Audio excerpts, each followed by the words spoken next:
हमारे जो सबसे पहले मैं धन्यवाद प्रकट करना चाहता हूँ धर्मेंद्र सिन्हा जी का, जिन्होंने इस प्रकार के मंच को आयोजित किया और जो आने वाली पीढ़ी है उसके लिए एक प्लेटफॉर्म बनाया, जिस प्लेटफॉर्म के जरिए से वो आगे बढ़ सके।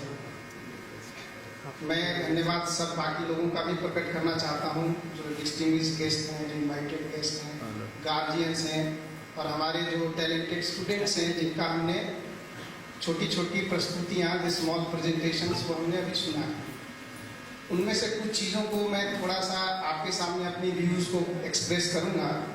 सबसे पहले मैं अपने बारे में बताना चाहता हूँ कि बहुत समय पहले की बात है, 1989 की, जब मैं 8वीं क्लास में पढ़ता था और तभी मैंने संन्यास धारण किया था और फिर तकरीबन 18 साल से कुछ उम्र हुई तो मैं चला गया, कंट्री छोड़ के गया। फिर वहाँ पे बहुत सारी चीज़ें एक्सपोजर मिला, फिर वापस इंडिया आया, फिर आते जाते रहा और बहुत सी एक्टिविटीज़ में हमने भाग लिया, लोगों से इंटरेक्शन करने का हमारे को काफ़ी सारा मौका मिला। तो 2-3 चीज़ों को, जो हमारे जितने भी टैलेंटेड स्टूडेंट्स आए हैं, वो 2-3 चीज़ों को मैं उनकी बातों को आगे बढ़ाना चाहता हूँ, उसको रिइटरेट करना चाहते हैं। सबसे पहली बात तो ये है कि एक बहुत ही प्रसिद्ध वैज्ञानिक जो भी शरीर में नहीं है, उनका देहांत हो गया कुछ समय पहले, जिनका नाम आप सब लोगों ने सुन रखा होगा, स्टीफन हॉकिंस। इन्होंने ये जब साइंस अपनी इतना अधिक प्रगति कर गया है कि अब जो साइंटिस्ट कम्युनिटी है वो डिस्कस कर रही है, आपस में चर्चा कर रहे हैं कि धरती के अलावा और भी दूसरे ग्रह हैं, उसको कॉलोनाइज किया जाए। मार्स पे जाने की बात चल रही है। हमारे जो एलन मस्क हैं, उन्होंने टेस्ला नाम की कंपनी है, उन्हें स्पेसएक्स नाम की कंपनी बनाई है, जिसके द्वारा वो कोशिश कर रहे हैं कि जो ह्यूमन सिविलाइजेशन है वो मार्स पे भी चला जाए। तो स्टीफन हॉकिंस से ये क्वेश्चन पूछा गया था कि आप मुझे ये बताएं कि ये धरती का एज क्या है, इस पे कितने समय तक लोग रह सकते हैं। तो उन्होंने काफ़ी सारे मैथमेटिकल्स मॉडल्स बनाए, काफ़ी सारा एल्गोरिदम्स उन्होंने कैलकुलेट किया और एक कंक्लूजन पर आए। वो कंक्लूजन ये था कि अगर ये मानव सभ्यता, आज की जो ह्यूमन सिविलाइजेशन है जिसमें हम सब लोग रहते हैं, अगर ये सिविलाइजेशन ऐसे ही चलती रही जैसे चल रही है, तो मुश्किल से 80 साल की बची है धरती। यहाँ का कोयला, पानी, धरती, खनिज पदार्थ, ये इतनी सीमित स्टेज पे आ गई है कि इसको 80 साल से ज़्यादा नहीं चलता। मतलब क्या है कि एक से दूसरा जनरेशन अधिक से अधिक, उसके बाद ये खत्म है। तो इतना टैलेंटेड साइंटिस्ट का ये कैलकुलेशन है। अगर हमारी ह्यूमन सोसाइटी अगर कुछ ना करे तो मैं इसी बात को पकड़ना चाहूँगा। मुझे जितने भी स्टूडेंट्स, उनका नाम याद नहीं है, लेकिन किन्हीं ने एक पोल्यूशन के बारे में बताया था। दूसरी चीज़ है कि हमारे समाज में एक्सप्लॉइटेशन, शोषण, वो चाहे विमेन्स एक्सप्लॉइटेशन हो, चाहे मेन्स एक्सप्लॉइटेशन हो, एक्सप्लॉइटेशन का एक यूनिवर्सल कलर है। वो कमज़ोर को, जो मजबूत होता है, जो ताकतवर होता है, उसे दबाता है। एक छोटे कुत्ते को बड़ा कुत्ता पकड़ लेगा, एक छोटे आदमी को बड़ा आदमी दबाएगा। तो ये देखा गया स्टडीज में कि besides gender issues, it's a very prevalent factor in different societies where a strong person is bullish towards a weaker person. ये बहुत ही कॉमन फिनोमेना हर जगह पे देखा गया है। तो मैं आज खास करके specially I am very happy कि हमारा young generation is becoming more sensitive towards that and they are becoming more and more aware, उस चीज़ों को ला रहे हैं। तो मैं सबको इनकरेज करूँगा, और ये रिस्पॉन्सिबिलिटी केवल लड़कियों को ही नहीं, लड़कों को भी है कि वो अपने सर्कल में ये सेंसिटाइजेशन को बढ़ाएं, इसके बारे में चर्चाएं करें कि एक्सप्लॉइटेशन होता क्यों है, एक्सप्लॉइटेशन में उन्हें क्या मजा मिलता है, इस चीज़ों को आगे बढ़ाएं। मैं इस स्टेज के माध्यम से 2 बातें आज फोकस करना चाहता हूँ। ये जो हमारे ऑर्गेनाइजर हैं धर्मेंद्र सिन्हा जी, उन्होंने कहा कि प्राउड, ये जो प्राउड टीवी है, ये प्राउड शब्द का एक बहुत बड़ा अर्थ है। और सबसे पहला इसका जो एब्रीविएशन है, इसको जब हम ब्रेकिंग करेंगे तो ये 3 शब्द हमारे सामने निकलते हैं। पहला है प्रोग्रेसिव, दूसरा यूटिलाइजेशन और थियरी। ये जो वर्ड प्रोग्रेसिव है इसका काफी सारा मतलब होता है। फॉर एग्जाम्पल, मैं अगर किसी जगह से सामान उठाता हूं और उस सामान को यूज करके वापस उसी अवस्था में उसको मैं रख देता हूं, तो दैट इज कॉल्ड यूटिलाइजेशन। मतलब उसकी inner potentiality and innate characteristics उसमें चेंज नहीं होगा। लेकिन अगर मैं किसी सामान को उठाता हूं, उसमें से सारा मटेरियल, पोटेंशियलिटी और रस को निचोड़ करके फेंक दिया, दैट्स कॉल्ड एक्सप्लॉइटेशन। तो प्रोग्रेसिव का मतलब होता है कि हमारा behaviour should be towards utilisation, not exploitation. अगर इस वर्ड को लोग हमारी आज की today's industry, today's civilisation, all the companies, multinational, national, government agencies, अगर उनको इस बात की अवेयरनेस आ जाए कि in every policy making, every decision making, in all the government procedures, if they just follow this particular spirit of progressive, then many problems of the society, many environmental problems can be resolved by just using this word. तो इस चीज को मैं थोड़ा सा emphasise करना चाहता था। इसके साथ साथ एक आज के लिए बहुत ही रेलेवेंट कीवर्ड को आपके सामने थ्रो करना चाहता हूं, and that word is success. Success किसे कहते हैं? पास तो सब होना चाहता है, फेल कौन होना चाहता है? मेरे हिसाब से पास और फेल होने में सक्सेस नहीं होता। Success is not denoted by how you fail and how you pass, rather how much you try. आप पहाड़ पे पहुंचते हैं, when you reach the peak of the mountain, एक पहाड़ की चोटी पर पहुंचते हैं, उस पहाड़ की चोटी पर पहुंचना अपने में काबिलियत नहीं है। उस पहाड़ की चोटी पर पहुंचने के लिए आपने जो अथक परिश्रम किया, प्रयास किया, दैट्स व्हाट मैटर्स मोस्ट। ये चीजों को हमारे को पिक करना है।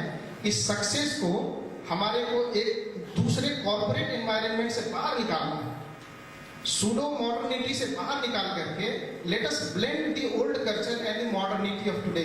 दोनों को ब्लेंड करके हमारे को सिंथेसिस सामने लाना है, that which defines the success in our life. देखेंगे इसको तीन पार्ट में देखा जा सकता है। पहला पार्ट ये है कि कुछ लोग सक्सेस किसको समझते हैं? वो समझते हैं कि सक्सेस का मतलब होता है फिजिकलिटी।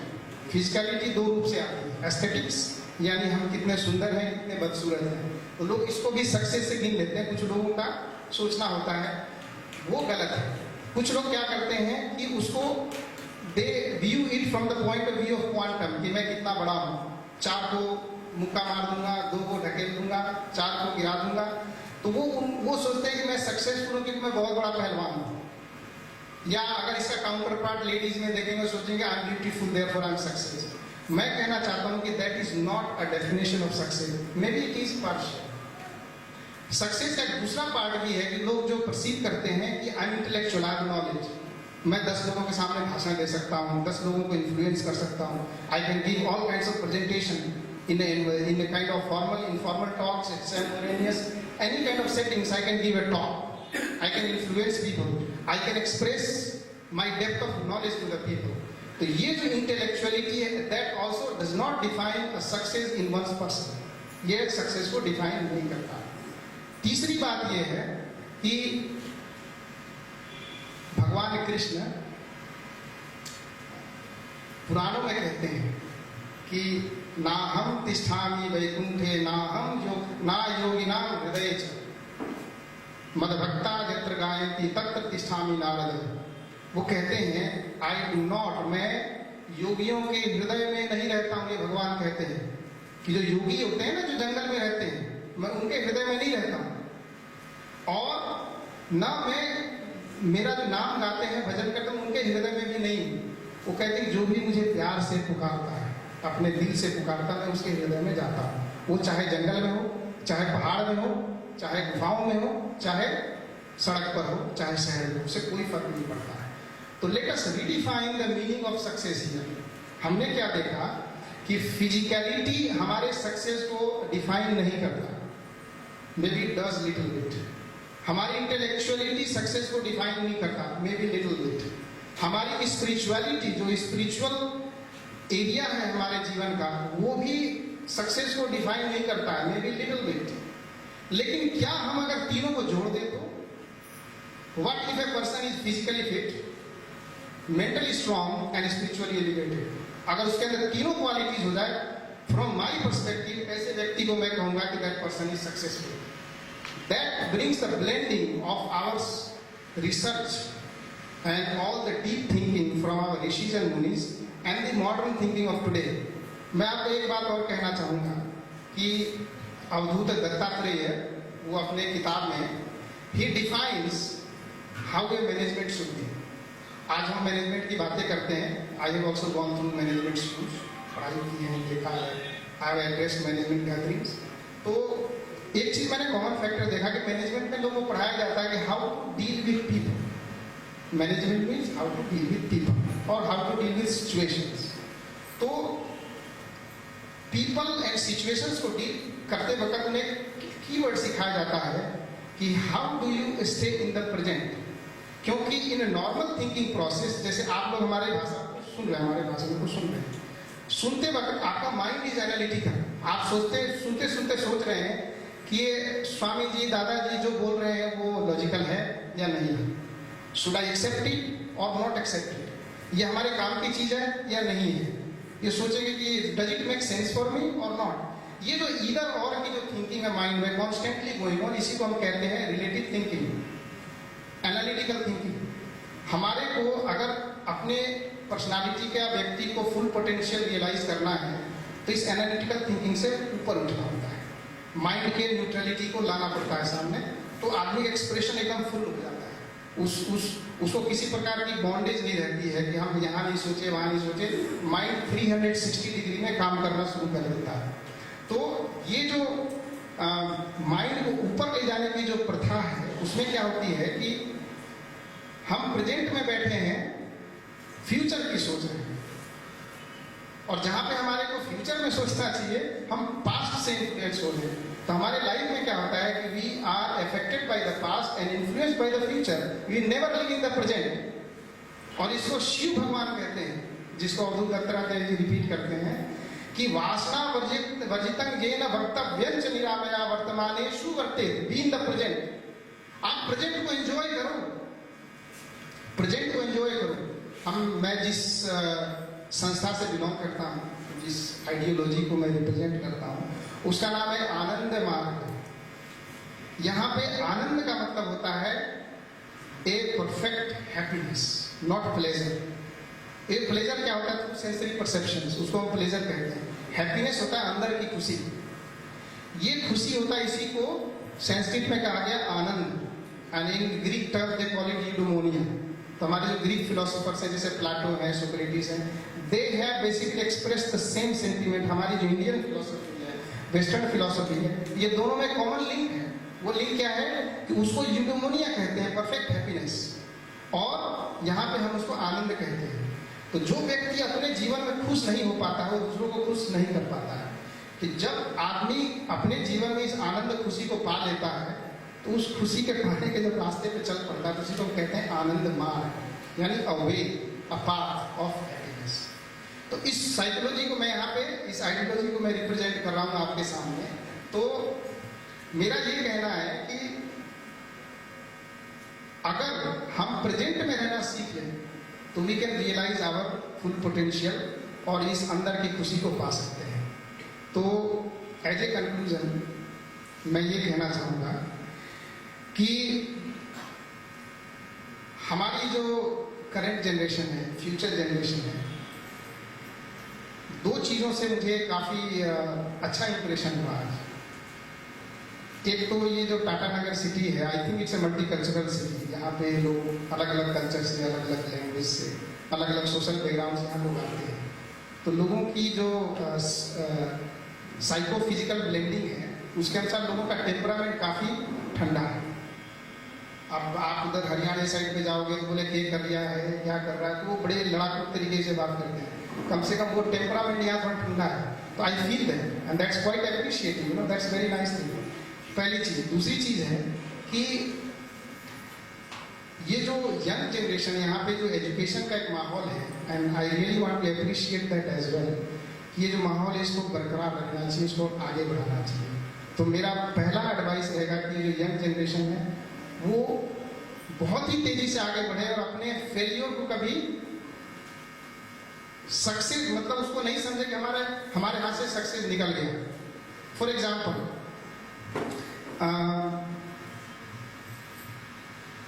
2013 मैं जब किसी अमेरिकन यूनिवर्सिटी में पढ़ाई कर रहा था, कुछ मैनेजमेंट की पढ़ाई थी, अकाउंटिंग की पढ़ाई, तो वहाँ उन्होंने एक स्पीच कंपटीशन रखा जैसे हमारे बच्चों ने यहाँ पे किया।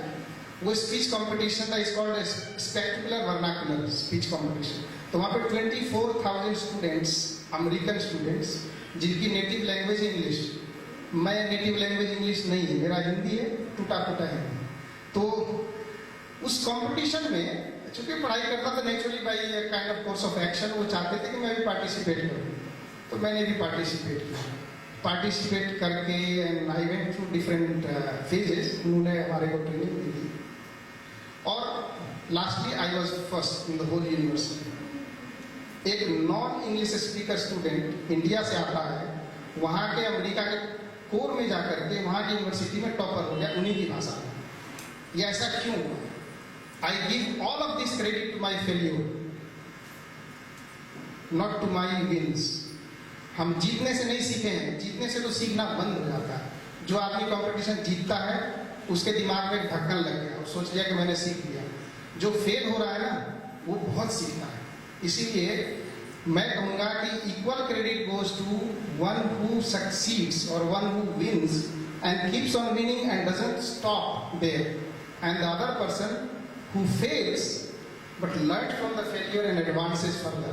तो मेरा यही है आज के लिए कि हमारा जो यंग जनरेशन है वो सक्सेस अपने जीवन में, चाहे फेल हो चाहे पास हो, हर अवस्था में अपने जीवन में सक्सेस को ला सकता है। और फिजिकली फिट, इंटेलेक्चुअली या mentally strong and spiritually elevated, ये तीनों चीज़ों को लेकर के हमारा यंग जनरेशन आगे बढ़े। हम लोग यंग क्या, मैं बोलूँगा ओल्ड जनरेशन भी आगे बढ़े। We all alike, young and old, सब लोग आगे बढ़े, and that's how we can create a very harmonized blending between the Occidental culture and Oriental culture। दोनों की अच्छी बातें सामने आ जाएं, and that's how I think that's a kind of step forward, that's a kind of what you can say a leading path towards the real progress of the society। And with these words, I really want to thank whoever has the people behind the scene have taken time to organize this forum।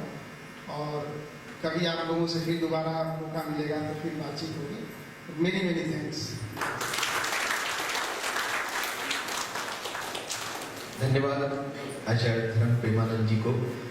ये आगरा के पास भरतपुर में एक बहुत बड़ा hospital 2500 bed का बन रहा है, 700 करोड़ रुपीस का, और इन्होंने जन कल्याण के लिए वहाँ पर बहुत सारे गाँव में इन्होंने गोद लिया है और वहाँ पर ये वो कार्य को कर रहे हैं, अभी वहीं पर हैं।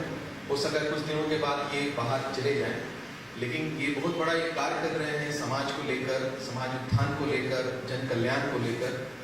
अभी मैं अपने इस कार्यक्रम को आगे बढ़ाते हुए मैं आमंत्रित करना चाहता हूँ श्री अरविंद कुमार लाल जी को, जिन्होंने इस कार्यक्रम की नींव डाली थी जमशेदपुर में। मैं उनसे चाहता हूँ कि वे बच्चों को अपने भाषण से प्रोत्साहित करें, अपने विचारों से प्रोत्साहित करें।